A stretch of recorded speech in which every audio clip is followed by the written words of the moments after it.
নমস্কার, আমি মৌসুমী। শিলালিপিতে আপনাদের সবাইকে স্বাগত জানাই। শুনছেন সাহিত্যিক প্রেমেন্দ্র মিত্রর বর্ষা রাত। গল্প পাঠ ভালো লাগলে শেষে একটা লাইক দিয়ে যেতে ভুলবেন না। এখনো যারা আমার চ্যানেলটা সাবস্ক্রাইব করেননি তাদের সকলের কাছে আমার অনুরোধ, প্লিজ আমার চ্যানেলটা সাবস্ক্রাইব করে নেবেন। পাশে যে বেল নোটিফিকেশনটা আছে সেটা অবশ্যই প্রেস করে দেবেন। আজ উপন্যাসের অন্তিম পর্ব। দুপুরের খাওয়া দাওয়ার পর ঘোষাল টেলিফোনের তারটা বাড়ির যেখান দিয়ে গেছে দেখতে দেখতে যাচ্ছিলেন, সঙ্গে প্রবীর। ওপরে এক্সটেনশন লাইন গেছে না? প্রবীরকে জিজ্ঞাসা করলেন ঘোষাল। হ্যাঁ, হলে একটা টেলিফোন আছে। আচ্ছা, দেখে আসি বলে ঘোষাল সিঁড়ি দিয়ে উঠে গেলেন। এই সময়টাতে বীর স্বামীকে এদিক ওদিক একটু ঘুরে ওপরের হলঘরে ঢুকতে দেখা গেল। হলঘরের এক কোণে বড় একটা অর্গ্যান আগেকার দিনের চিহ্নস্বরূপ পড়ে আছে। ওপরের ঢাকনাটা বীরস্বামী এক আঙুলে কটা চাবি টিপে একটু বাজাবার চেষ্টা করলেন। না, অর্গ্যানটা একেবারে খারাপ হয়ে যায়নি। একটু বেসুরো হলেও এখনো আওয়াজ বার হয়। বীরস্বামী বাজাবার চরকি টুলটায় বসে এক আঙুলে একটা গানের সুর বাজাতে লাগলেন। গানটা যার জানা সে বুঝতে পারত সেটা হালফিল হুজুক তোলা একটা ফিল্মের গান। মধুসূদন তার নিজের শোবার ঘরে শীষ দিতে দিতে পায়চারি করছিল। হঠাৎ শীষ থামিয়ে সে বিছানার ধারে বসে দু হাতের মধ্যে মুখ গুজে হতাশভাবে যেন অস্ফুট আর্তনাদ করে উঠল। পারবো না, আমি পারবো না। তারপর নিজেকে বুঝি সে সামলে নিলে। উঠে দাঁড়িয়ে সে নিজেকেই যেন উৎসাহ দিলে, না, শক্ত আমায় হতেই হবে। প্রবীণ নিচের ঘরে টেলিফোনটা পরীক্ষা করছিল। হঠাৎ টেবিলের ঢাকনার নিচে এক আধখানা বেরিয়ে আসা কাগজ তার চোখে পড়ল। কাগজটা বার করে দেখে তার মুখের চেহারা একেবারে বদলে গেল। কাগজটা কলকাতার এক নামকরা স্টেশনারি দোকানের রসিদ। রসিদের তারিখ 6ই নভেম্বর। 6ই নভেম্বর তো সেই শুক্রবার। সেদিন নিজে সে স্বাস্থ্যনিবাসে ছিল না। সকালে বেরিয়ে রাত্রে ফিরেছিল। কণিকা তাহলে কলকাতাতেই গেছিল তারই মধ্যে। কণিকা রান্নাঘরে বিকালের জলখাবারের ব্যবস্থা করছিল। ভাগ্যে সেদিন বড়া করে গিয়ে গাড়ি ভর্তি জিনিসপত্র এনেছিল, তাই নইলে এতগুলো মানুষকে তো উপোস করে মরতে হতো। কিন্তু জলখাবারের কিছু অদল বদল করা তো অসম্ভব। যা জিনিসপত্র ভাঁড়ারে আছে তা দিয়ে জলখাবারের কি নতুন কিছু করা যায়? ভাবতে ভাবতে প্রথমে খবরের কাগজের নতুন রান্নার নির্দেশ এবং তা থেকে সেদিনের সেই আনন্দবাজার পত্রিকার কথা মনে পড়ল। কার হাতে কাগজটা সেদিন যেন দেখেছিল কিছুতেই মনে পড়ছে না। হলঘরে ডাক্তার বাজপেয়ী কি? না না না, কাগজটা কে যেন এনে এক কোণে ফেলে। হঠাৎ কণিকার মুখটা ফ্যাকাশে হয়ে গিয়ে মনে হলো যে নিঃশ্বাসটা বন্ধ হয়ে যাবে। না না, এ হতে পারে না, কখনো হতে পারে না। বেশ কিছুক্ষণ অসাড় হয়ে দাঁড়িয়ে থেকে সে ধীরে ধীরে রান্নাঘর থেকে বার হলো। সমস্ত বাড়িটা নিস্তব্ধ। না, নিস্তব্ধ ঠিক নয়, কোথা থেকে অস্পষ্টভাবে শীষ শোনা যাচ্ছে, সেই হতচ্ছাড়া ফিল্মের গানটার সুর। না, আপাতত তার আবার রান্নাঘরেই ফিরে যাওয়া ভালো। সেখানে অন্তত খানিকটা একা একা সমস্ত ব্যাপারটা ভাবা যাবে। ডাক্তার বাজপেয়ী ওপরে নিজের ঘর থেকে বেরিয়ে আর একটি ঘরে ঢুকলেন। কেমন আছেন আজ বেণীবাবু? বিছানায় গলা পর্যন্ত সাদা চাদর ঢাকা দিয়ে বৃদ্ধ বেণীবাবু শুয়ে শুয়ে একটা বই পড়ছেন। বইটা মুড়ে রেখে হাসি মুখে বললেন, ভালো, বেশ ভালো। বাঁধানো দাঁতগুলো খোলা থাকার দরুন কথাগুলো অত্যন্ত অস্পষ্ট। তা ভালো হয়েও বিছানায় শুয়ে শুয়ে কাটাবেন? একটু উঠে হেঁটে বেড়াবেন না? বেণীবাবু ফোকলা মুখে বললে, বেড়াবার জায়গা কোথাও রেখেছেন? তারপর নিজেই আবার বললেন, আমার এই শুয়ে শুয়ে বিশ্রাম করবার জন্যই আসা, আমার জন্যে ভাববেন না।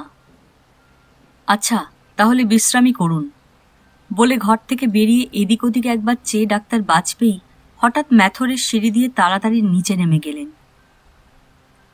নিচে নেমে আবার তাকে সতর্কভাবে এদিক ওদিক চাইতে দেখা গেল। না, এদিকে কেউ নেই। এবার তিনি সন্তর্পণে পেছনের দিকের একটা বড় ঘরের সামনে গিয়ে দাঁড়ালেন।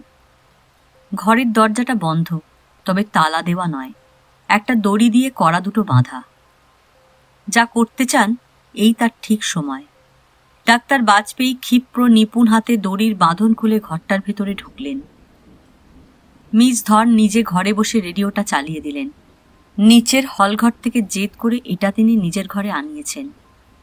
রেডিও শোনবার জন্য নিচ ওপর তিনি করতে পারবেন না, আর অন্য কারুর যখন আগ্রহ নেই তখন তার ঘরে এটা থাকলে দোষ কি? ওপরের ইলেকট্রিক লাইনের নতুন ফিউজটা লাগাবার সময় প্রবীরকে দিয়েই তিনি এ কাজটা করিয়ে নিয়েছেন। প্রথমে চাবি ঘোরাতেই কি একটা বকবকানি শোনা গেল। বিরক্তি হয়ে চাবিটা আর একটু ঘোরাতেই একটা গান ভেসে এলো। কি ছাই গান, যেমন গানের কথা তেমনি সুর।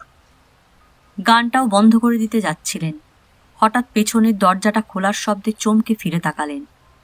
আরে, আমি ভাবলাম। কি ভাবলেন তা না বলে মিস ধর রেডিও নিয়ে পড়লেন। কি সব আজে বাজে গান যে দেয় ছাই, শুনলে গা জ্বালা করে। শুনে আর কি হবে, কিন্তু না শুনে কি করি?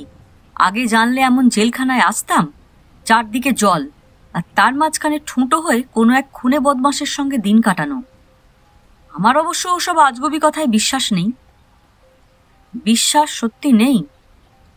তার মানে কি ব্যাপার? মিস ধর চিৎকার করে উঠলেন। মিস ধরের চিৎকার মাঝখানে থেমে গেল। ওয়াটারপ্রুফের বেলটা নিপুণ হাতে ছুঁড়ে গলায় লাগিয়ে তখন ফাঁস টেনে শেষ করে দেওয়া হয়েছে। রেডিওর চাবিটা আর একটু ঘুরিয়ে দিতেই ফিল্মের সস্তা গানটা গাঁক গাঁক করে বেজে উঠল। অন্য কোনো আওয়াজ আর বিশেষ শোনা গেল না। খুনি আনাড়ি নয়। নিচের হলঘরে একটা দুঃসহ থমথমে আবহাওয়া। বৃদ্ধ বেণীবাবুও তার বিছানা ছেড়ে নেমে এসেছেন।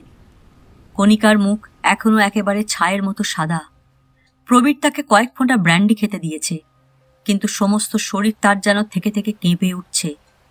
মিস ধরকে চা দিতে গিয়ে সেই প্রথম তার মৃতদেহ আবিষ্কার করে।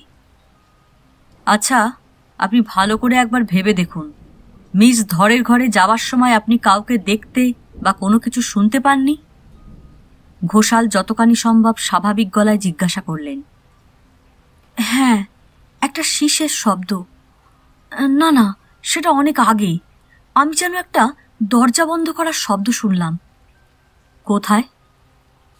কণিকা একটু ভেবে বললে। আশ্চর্য, আওয়াজটা যেন নিচে বাড়ির পেছনে মনে হয়েছিল।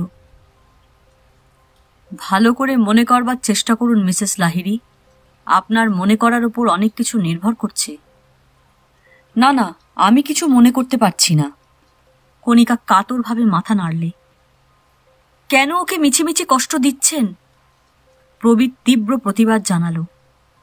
ঘোষাল একটু হেসে বললেন, কষ্ট আমি ইচ্ছে করে দিচ্ছি না মিস্টার লাহিড়ী, কিন্তু খুনের তদন্ত খুব মধুর কি হয়? একটু চুপ করে থেকে ঘোষাল আবার বললেন, মনে হচ্ছে ব্যাপারটা এখনো কত গুরুতর আপনারা সবাই বুঝতে পারেননি। মিস ধর আমার কাছে সত্য কথা বলেননি, তার ফল কি হয়েছে আপনারা জানেন। এখনো সব কথা যদি জানা না যায় তাহলে আর কাউকে হয়তো জীবন দিয়ে তার প্রায়শ্চিত্ত করতে হবে। আরও একজনকে? কেন? বৃদ্ধ বেণীবাবুই জিজ্ঞাসা করলেন। বাঁধানো দাঁত পড়ে তার কথাগুলো এখন অত্যন্ত স্পষ্ট। কেন তা আমি ঠিক জানি না, তবে মনে হয় 3 ভাই বোনের নামে 3 জনের প্রাণ নেওয়াই খুনির উদ্দেশ্য। তাছাড়া সেই হ্যান্ডবিলের পেছনে যে কথাটা পেন্সিলে লেখা ছিল সেটাও মনে রাখা দরকার। গিরিমাঝি লেনে শুরু, স্বাস্থ্যনিবাসে শেষ। সে শেষ হয়ে গিয়ে থাকলে আমরা খুশিই হব, কিন্তু তবু সাবধান হওয়াই উচিত। কিন্তু সাবধান কিভাবে হবেন? বাইরে থেকে কারুর আসবার উপায় নেই। সুতরাং আমাদের একজন যে খুনি এ বিষয়ে সন্দেহ নেই। সেই একজন যে কে তা বোঝবার কোনো উপায় আছে কি? বীর স্বামীর গলার স্বরে পুলিশের ক্ষমতায় অশ্রদ্ধাই প্রকাশ পেল। ঘোষাল একটু ক্রুদ্ধস্বরে বললেন, সেই উপায় বার করতে হবে।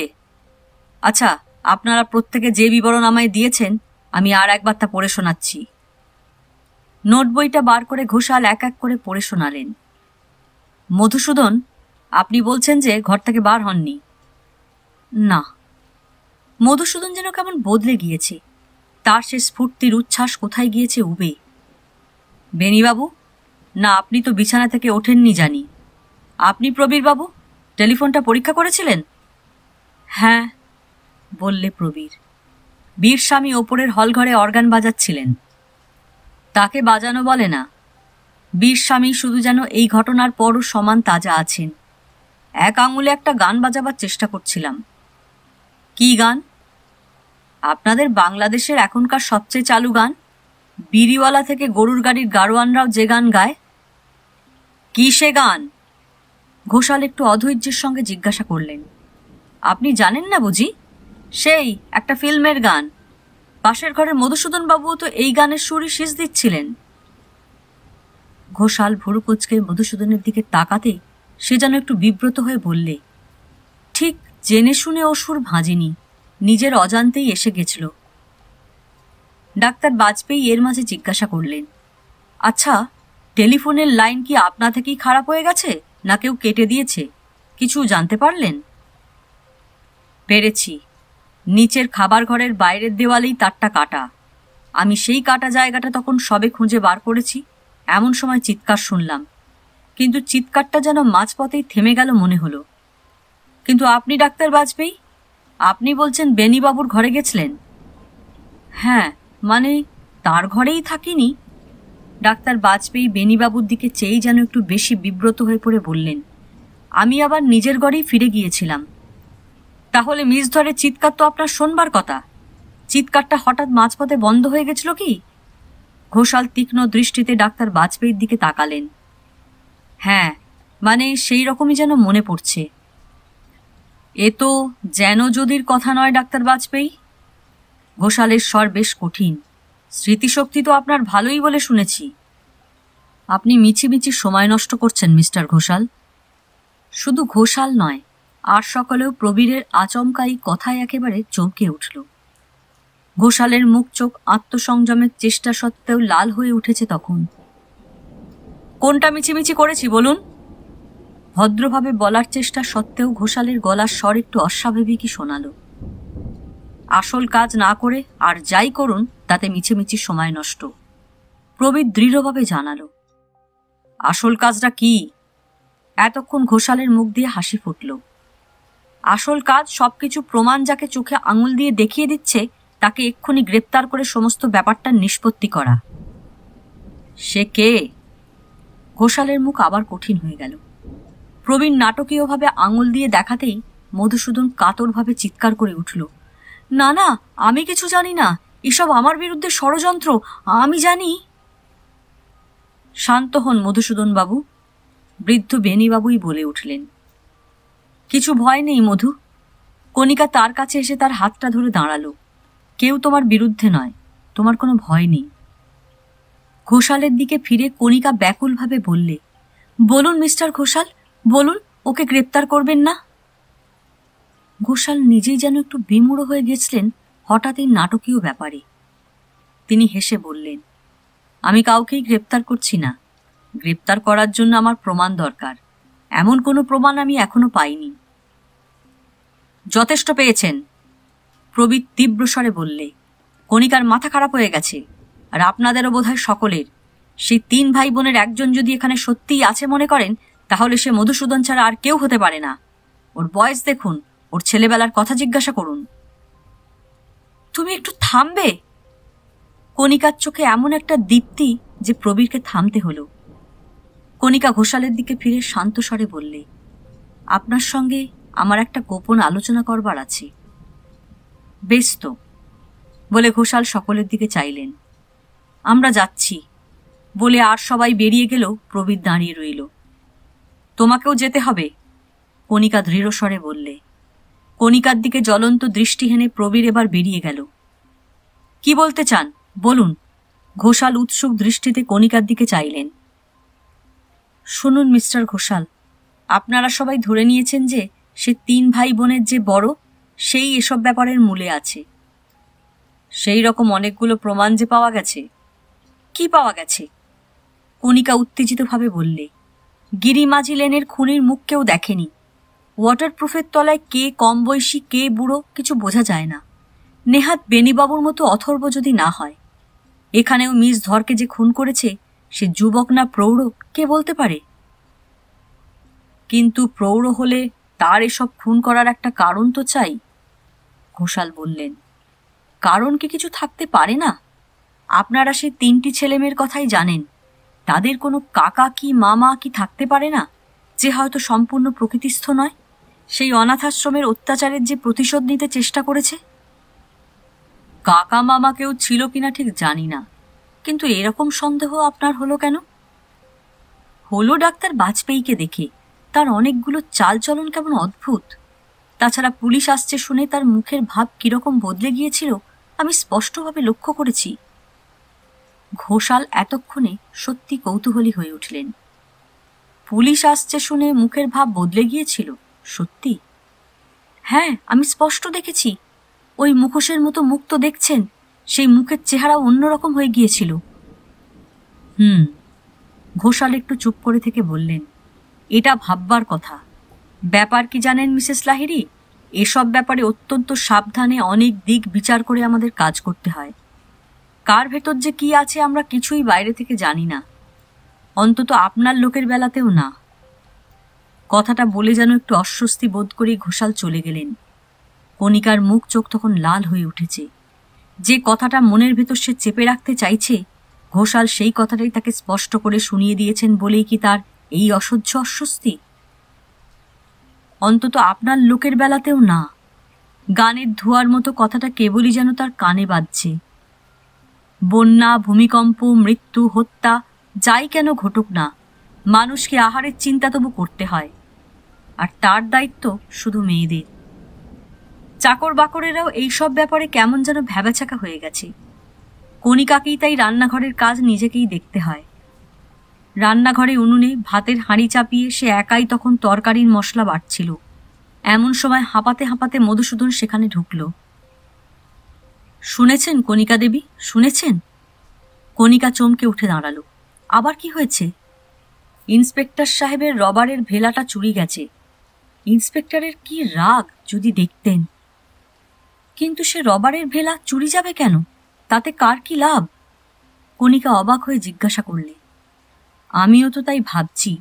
ইন্সপেক্টর যদি হার মেনে রবারের ভেলা করে চলেই যান, তাহলে তো খুনেরই সুবিধে। ইন্সপেক্টর যাতে যেতে না পারেন সে ব্যবস্থা সে করবে কেন? সত্যিই যেন মানে হয় না কোনো কিছুর। কণিকাকে চুপ করে থাকতে দেখে মধুসূদন আবার জিজ্ঞাসা করলে, কি ভাবছেন বলুন তো? ভাবছি মানে হয়। কি মানে? খুনি ওই রবারের ভেলা লুকিয়েছে নিজে পালাবার জন্যে। আজ রাত্রের মধ্যেই যদি সে ধরা না পড়ে, তাহলে তাকে আর পাওয়া যাবে না। বাহবা রে বাহবা, শেষ পর্যন্ত খুনিই ধরা পড়বে না? মধুসূদন হতাশার মুখভঙ্গি করে বললে, কিন্তু তাহলে তো ডিটেকটিভ গল্প হলো না। জীবনটা ডিটেকটিভ গল্প নয় মধু, কণিকা গম্ভীরভাবে বললে। এখানে অনেক গল্পই মাঝপথে ছিঁড়ে যায়। কণিকার দিকে খানিক একটু অবাক হয়ে চেয়ে থেকে মধুসূদন বললে, না, আপনি বড় গম্ভীর হয়ে উঠেছেন, আমি পালাই। না, যেও না, কণিকা বাধা দিলে। মধুসূদন সত্যিই যেন বিমূঢ়। আপনি চান না যে আমি যাই? সত্যি বলছেন? হ্যাঁ, একা থাকতে আমার ভালো লাগছে না। কিন্তু আমার সঙ্গে একা থাকতে ভয় করছে না? আমি যদি সেই খুনে হই? মধুসূদন স্থির দৃষ্টিতে কণিকার দিকে তাকালো। তাহলে আমার ভুল বিশ্বাসের প্রায়শ্চিত্ত করব প্রাণ দিয়েই, বলে কণিকা হাসল। তারপর অকারণেই চোখ দুটো মুছে বলল, না, শোনো, তোমায় অত্যন্ত জরুরি কথা বলবার আছে। কি? মধুসূদন একটু যেন অস্বস্তির সঙ্গে চোখটা ফিরিয়ে নিলে। তোমার নাম সত্যি মধুসূদন দত্ত নয়। অনেকক্ষণ মধুসূদনের মুখে কথা নেই। তারপর ধীরে ধীরে প্রায় অস্পষ্ট স্বরে সে বললে, না, কিন্তু আপনি কি করে জানলেন? জানিনি, কিন্তু সন্দেহ হয়েছে। কি তোমার আসল নাম? কি হবে বলে? বলে মধুসূদন কাতরভাবে কণিকার দিকে তাকালো। তবু একজনকে বিশ্বাস করে তুমি শান্তি পাবে, বলো। কণিকার স্বরে কোমল অনুনয়। না, আমার নাম মধুসূদন সত্যিই নয়। ধীরে ধীরে অন্যদিকে মুখ ফিরিয়ে বললে মধুসূদন, আমার আসল নাম পবিত্র রায়। আমি পাটনা থেকেও আসিনি, এসেছি কলকাতা থেকে পালিয়ে। আমার চিঠির খামটা আপনারা লক্ষ্য করেননি নিশ্চয়, তার পোস্ট অফিসের ছাপ দেখলেই বুঝতে পারতেন। ভুল বোঝাবার জন্য আমি মিথ্যে করে পাটনার ঠিকানা চিঠির ওপর দিয়েছিলাম। কিন্তু কেন এসব করে দিলে? এখানে কিছুদিন লুকিয়ে থেকে বিদেশে কোথাও পালাবো বলে। ভেবেছিলাম এই নির্জন স্বাস্থ্যনিবাসে কেউ আমার খোঁজ পাবে না, খোঁজ করবার কথা ভাববেও না। গোলমাল ঠান্ডা হয়ে গেলে আমি নিঃশব্দে সরে পড়তে পারবো।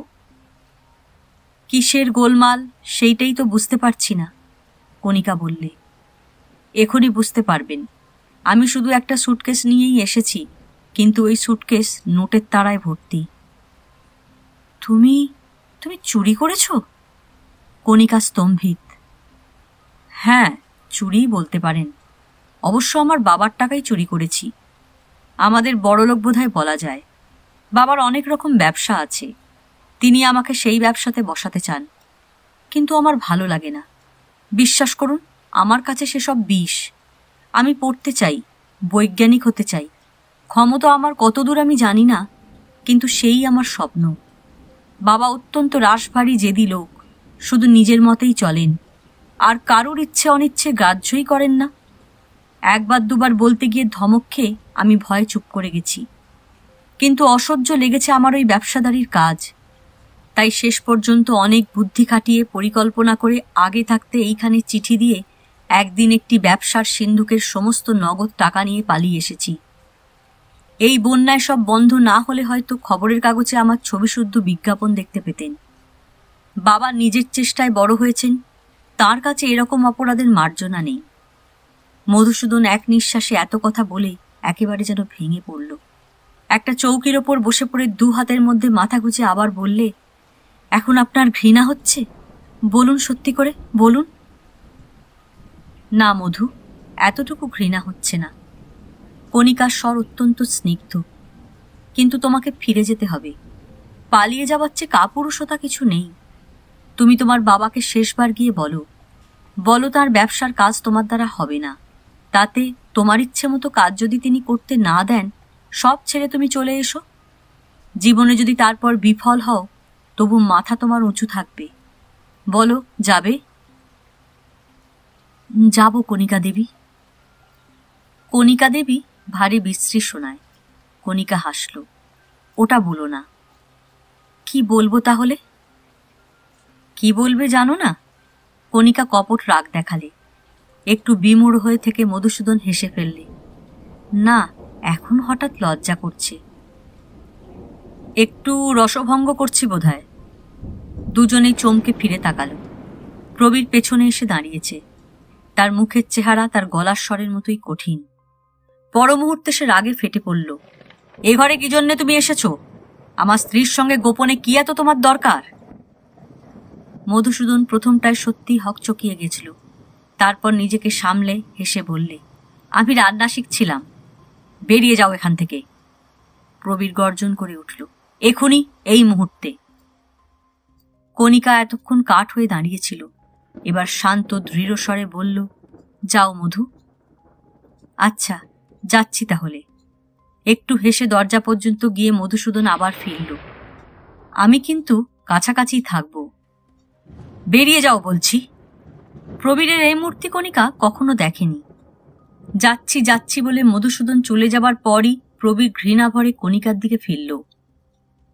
মধু, লজ্জা না থাক, তোমার ভয়ও করে না ওই উন্মাদ খুনেটার সঙ্গে এক ঘরে থাকতে?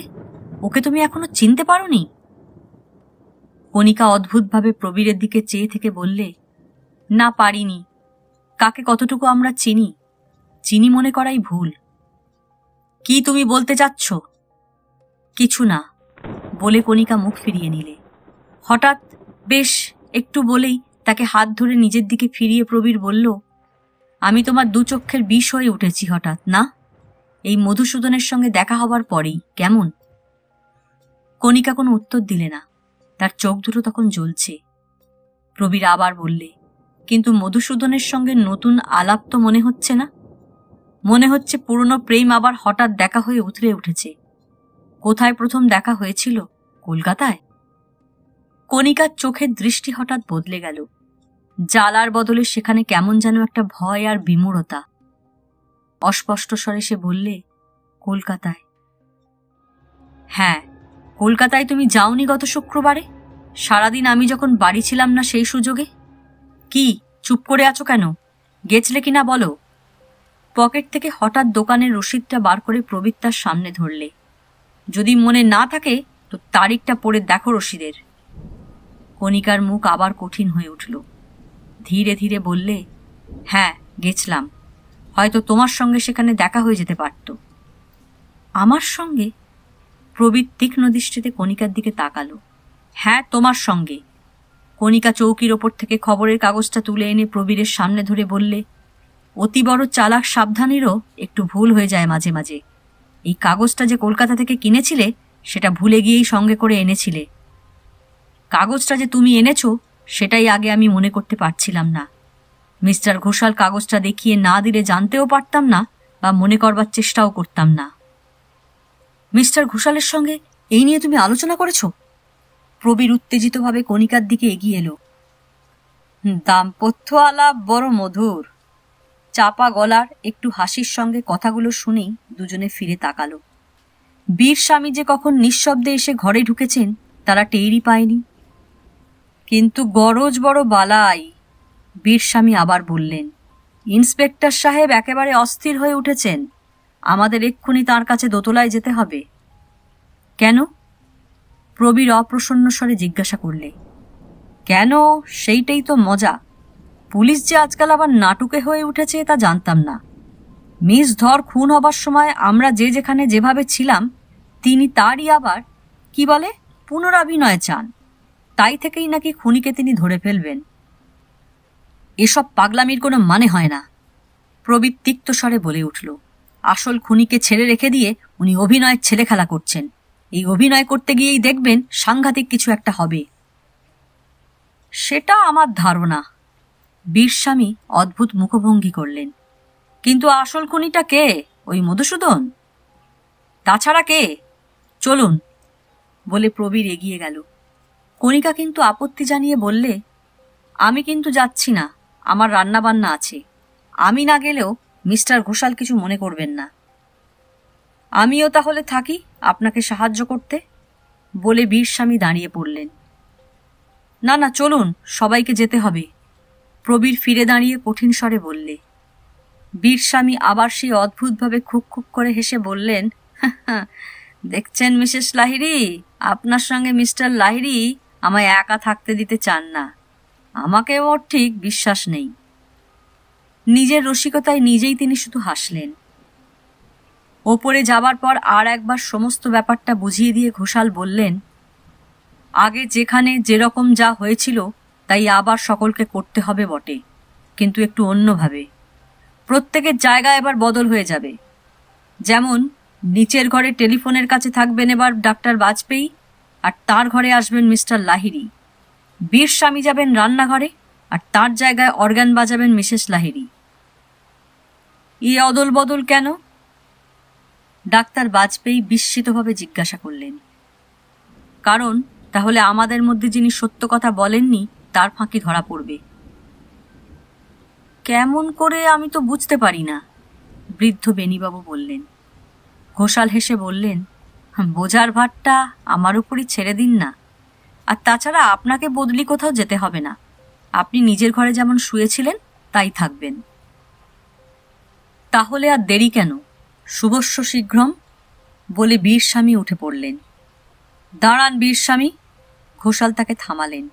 আপনি শুধু মিসেস লাহিড়ীকে একবার দেখিয়ে দিয়ে যান কিভাবে বসে আপনি কি বাজিয়েছিলেন। তাও দেখাতে হবে? বেশ। বীরস্বামী কোণের অর্গানটার কাছে গিয়ে টুলের ওপর বসলেন।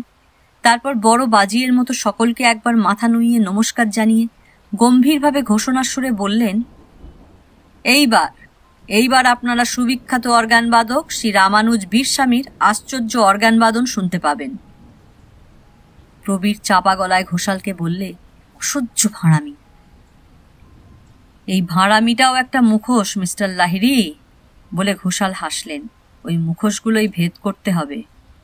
বীরস্বামী তখন এক আঙুলে তার বাজনা শুরু করেছেন। সে বাজনার সুরে কণিকার বুকের ভেতরটা পর্যন্ত কেমন শিউরে উঠল।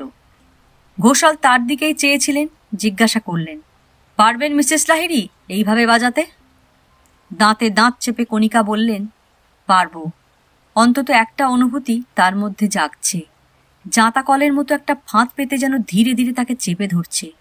মুক্তি নেই, কিছুতেই মুক্তি নেই।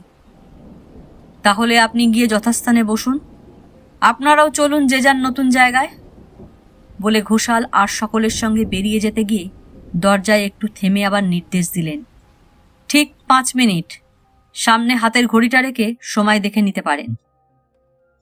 ঘোষাল চলে গেলেন। 1, 2, 3, 4, 5 মিনিট হবার আগেই শরীরটা আপনা থেকে কেমন শিউরে উঠল। কিরকম হঠাৎ যেন তার ভয় ভয় করছে। এই বাড়িতে সে একলাও তো থেকেছে কতদিন, এরকম তো কখনো মনে হয়নি। হঠাৎ দূর থেকে শীষের শব্দ সে শুনতে পেল। কে শীষ দিচ্ছে মধুসূদনের জায়গায়? ডাক্তার বাজপেয়ী শীষ দিয়ে গানের সুর তুলতেও পারেন তাহলে? না, সময় তো হয়ে গিয়েছে। সে এক আঙুলে সুরটা বাজাতে লাগল। চাবিতে আঙুল লেগে সুর ওঠার সঙ্গে সঙ্গে তার সমস্ত শরীরের ভিতরটায় যেন একটা ভয়ের শিহরণ উঠেছে। ওই তো মিস ধরের ঘরে রেডিওটাও বেজে উঠল। মিস্টার ঘোষালে নিশ্চয়ই চালিয়ে দিয়েছেন। ঘাড়ে যেন জলু হাওয়ার স্পর্শ পেয়ে কণিকা চমকে ফিরে তাকালো। ওদিকে কেউ দরজা খুলেছে নিশ্চয়। ঘরের পর্দার দরুন ওদিকটা ভালো করে দেখা যায় না। সন্দেহ হয়ে এসেছে, কিন্তু কই, না, ঘরে তো কেউ আসেনি। হঠাৎ বুকটা কণিকার কিরকম কেঁপে উঠল। যদি যদি বীরস্বামী নিঃশব্দে পর্দা সরিয়ে কাছে এসে দাঁড়ান, চুপি চুপি বলেন, কি বাজাচ্ছেন মিসেস লাহিড়ী? আপনার কি বলে অন্ত্যেষ্টি সঙ্গীত? জোর করে মাথা ঝাঁকুনি দিয়ে কণিকা এই বিশ্রী মনের ভাবটা কাটিয়ে দেওয়ার চেষ্টা করলে। কিন্তু কিন্তু একটা কথা হঠাৎ তার মনে হল, বীরস্বামী যে অর্গান বাজিয়েছেন তা তো কেউ শুনেছে বলেননি। অর্গান বাজাবার গল্পটাই কি বানানো? তিনি কি অর্গান না বাজিয়ে মিস ধরের ঘরেই গেছিলেন? ঘোষাল কি এইভাবে তার ফাঁকিটা ধরতে চেয়েছেন? অর্গান অবশ্য খুব আস্তে আস্তে বাজাতে বলা হয়েছে, কিন্তু তবু এবারে যদি বাইরে সে আওয়াজ শোনা যায় তাহলেই বোঝা যাবে বীরস্বামীর কথা মিথ্যে। ঘরের দরজাটা খুলে গেল। বীরস্বামী এসেছেন ভেবে কণিকা চিৎকার করতে যাচ্ছিল। কি ভাগ্যি সময় মতো সামলে নিতে পেরেছে নিজেকে। ঘোষাল কি ভাবতেন তাহলে?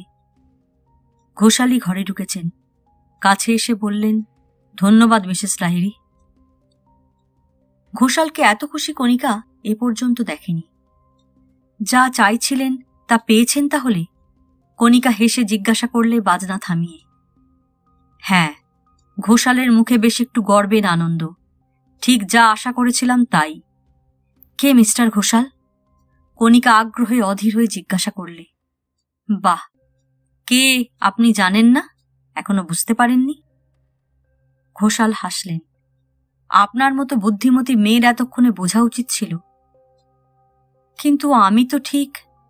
কণিকা মনে মনে ভেবে নিলে যে বীরস্বামীর কথাটা নিজে থেকে বলা ঠিক হবে না। না, যত বুদ্ধিমতী আপনাকে ভেবেছিলাম আপনি তা নন। হ্যাঁ, তা বলতে গেলে আপনি বেশ বোকামির পরিচয় দিয়েছেন আগেই। কিসে? কণিকা ক্ষুণ্ণ স্বরে জিজ্ঞাসা করলে। খুনির তৃতীয় শিকার কে হতে পারে তা আমায় বুঝতে দেননি, সেই জন্য আপনার বিপদও বেড়েছে। কিন্তু আমি তো আপনার কথা বুঝতে পারছি না। কণিকা সত্যি বিমূঢ়। বুঝতে পারছেন না? তবে শুনুন, আপনি আমার কাছে কথা লুকিয়েছেন মিস ধরের মতো। আমি এখনো বুঝতে পারছি না আপনি কি বলছেন। খুব পারছেন। ঘোষাল যেন একটু রূঢ় হলেন। চাঁপাখোলা অনাথ আশ্রমের সঙ্গে আপনার সংস্রব যে ছিল তা আপনি প্রথমে আমার কাছে স্বীকার করেননি, কিন্তু শেষ পর্যন্ত ধরা পড়লেন। মিস ধরকে আপনি চিনতেন, চাঁপাখোলা অনাথ আশ্রমও আপনার জানা, তবে কেন আমার কাছে মিথ্যা বলেছিলেন? ছোট একটা দীর্ঘশ্বাস ফেলে কণিকা বললে, তা আপনাকে বোঝাতে পারবো না।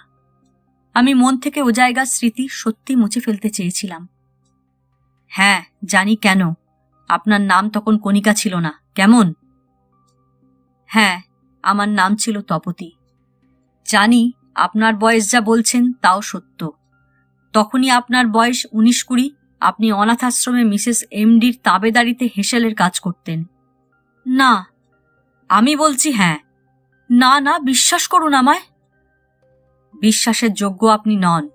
যে ভাই বোন তিনটি অনাথ আশ্রম থেকে পালাতে গিয়ে ধরা পড়ে, তারা শুধু আপনাকেই বিশ্বাস করে তাদের পালাবার কথা জানিয়েছিল, আর আপনি ম্যানেজার ও মিসেস এমডিকে তা জানিয়ে দেন। এসব মিথ্যে, কণিকা কাতরভাবে বলে উঠল। হেসেলে কাজ করতাম আমি নয়, করতেন আমার দিদি। আমরাও দাঙ্গায় নিরাশ্রয় হয়ে ওখানে জায়গা পেয়েছিলাম।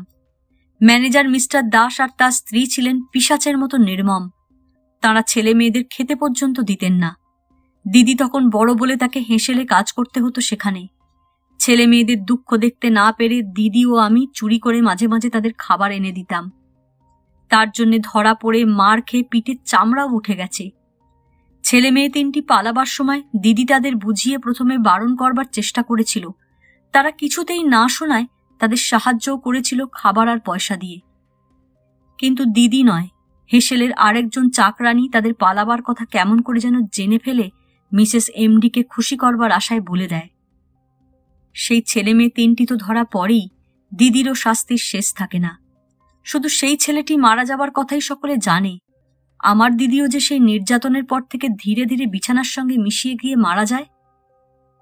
কণিকা ফুঁপিয়ে কেঁদে উঠল। তারপর মুখ তুলে বললে, সেসব দিনের কথা আমি সত্যিই ভুলে যেতে চাই। আমি এই বছরের জীবনে অনেক সয়েছি, অনেক দেখেছি, অনেক পেয়েছিও। আমি চাই আগেকার সেসব দুঃস্বপ্নের দিন একেবারে মুছে ফেলে একটু শান্তি চাই। শান্তি এবার পাবেন। ঘোষাল কেমন অদ্ভুতভাবে হেসে উঠলেন। আপনি নন, আপনার দিদি হেসেলে কাজ করতেন তাহলে। ঠিক আপনার মতোই অনেকটা চেহারা। আপনি কিছু হয়তো করেননি, কিন্তু সে অনাথ আশ্রমের সঙ্গে আপনিও জড়িত। সে অনাথ আশ্রমের সবকিছু নোংরা, কুৎসিত, অপবিত্র। পৃথিবী থেকে সেই অনাথ আশ্রমের সবকিছু শেষ করে দেওয়া দরকার। ও কি করছেন মিস্টার ঘোষাল? কণিকা কাতরে উঠল। পকেট থেকে পাকানো দড়িটা বার করে সামনে দোলাতে দোলাতে ঘোষাল বললেন, আমি ঘোষাল নই, ইন্সপেক্টর নই, কিছুই নই। আমি সেই পানু, চাঁপাখোলা অনাথাশ্রমের সেই পানু। আজকে বড় হয়ে সমস্ত অত্যাচার, অবিচার, নির্যাতনের যে প্রতিশোধ নিতে এসেছে। পুলিশ আমায় ধরবার জন্য জাল পেতেছে। আমি পুলিশ হই তাদের ওপর কি টেক্কা দিয়েছি দেখতেই পাচ্ছেন। সিআইডি ইন্সপেক্টর ঘোষাল আসছে বলে নিজে ফোন করেছি। নিজে তারপর রবারের ভেলায় এসে আগে টেলিফোনের লাইন কেটেছি। মিসেস এমডিকে যেমন, মিস ধরকে তেমনি ফাঁস দিয়ে শেষ করেছি। কেউ কিছু সন্দেহ করেনি, করতে পারেনি। আমার ভেলাটা কে চুরি করেছে আপনাকে শেষ করি এখনই, নইলে পালাতাম। তবু আমি পালাবই। আর যদি ধরাও পড়ি, দুঃখ নেই, ভারী মজা পেয়েছি। আমায় পাগল বলে পাগলাগারদে ধরে রেখেছিল। সেইখানে বসে বসে আমি সব ফন্দি করেছি। তারপর একদিন পালিয়েছি। পাগলাগারদের ডাক্তাররা এখন দেখুক পাগলের বুদ্ধি কত। ঘোষাল একটু থেমে বললে, ভয় পাবেন না। এই ফাঁস গলায় লাগাবার আগে শুধু ভয়, নইলে টের পাবেন না। ঘোষাল ফাঁসটা তুলল। হঠাৎ পেছন দিকে কি শব্দ শুনে একটু চমকে ফিরতেই একটি সোফার পেছন থেকে ডাক্তার বাজপেয়ী ঘোষালের উপর ঝাঁপিয়ে পড়লেন। কখন নিঃশব্দে তিনি সোফার পেছনে এসে লুকিয়েছেন কণিকা টেরও পায়নি। ঘোষাল বেশি পানু জোয়ান ছোকরা, কিন্তু ডাক্তার বাজপেয়ী যেন লোহা দিয়ে তৈরি। একটু ধস্তাধস্তির পরই দেখা গেল তাকে পিছমোড়া করে ডাক্তার বাজপেয়ী তারই ফাঁসের দড়িতে বেঁধে ফেলেছেন। চারদিক থেকে অন্য সবাইও তখন ঘরে ছুটে এসেছে, তার মধ্যে বৃদ্ধ বেণীবাবুও। কিন্তু এ কি রকম তার চেহারা? কোথায় সেই অথর্ব পঙ্গু বৃদ্ধ, তার জায়গায় সোজা শক্ত সমর্থ পুরুষ? বেণীবাবু ঘরে ঢুকতেই ডাক্তার বাজপেয়ী উঠে দাঁড়িয়ে সেলাম করে বললেন, ঠিক সময় ধরা গেছে স্যার। আমি গোড়া থেকেই নজর রেখেছিলাম। পুলিশ আসছে বলে ফোন আসার কথা শোনার পর থেকেই আমি সজাগ আছি। ওই রবারের ভেলাটা চুরি করে পালাবার পথ আগেই বন্ধ করেছি তাই। তবে আপনি নিজেও আসবেন আশা করিনি। কিন্তু এসেও তো মিস ধরের মৃত্যুটা ঠেকাতে পারলাম না। আচ্ছা, আজকেই বোধহয় আমাদের খোঁজে দুটো নৌকা আসবে। না আসা পর্যন্ত ওকে একটা ঘরে বেঁধে রাখো।